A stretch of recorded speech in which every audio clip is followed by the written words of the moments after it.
Hangisine yanayım, hangisine ağlayım? Adıyaman, Malatya'ya, Adana'ya yanayım. Hangisine yanayım, hangisine ağlayım? Nurdağ'a mı, Elbistan'a, Urfa'ya mı yanayım? Hangisine yanayım, hangisine ağlayım? Adıyaman, Malatya'ya, Adana'ya yanayım.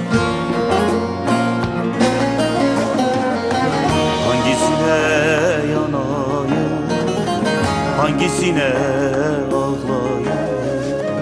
Hatay'a mı, Maraş'a mı,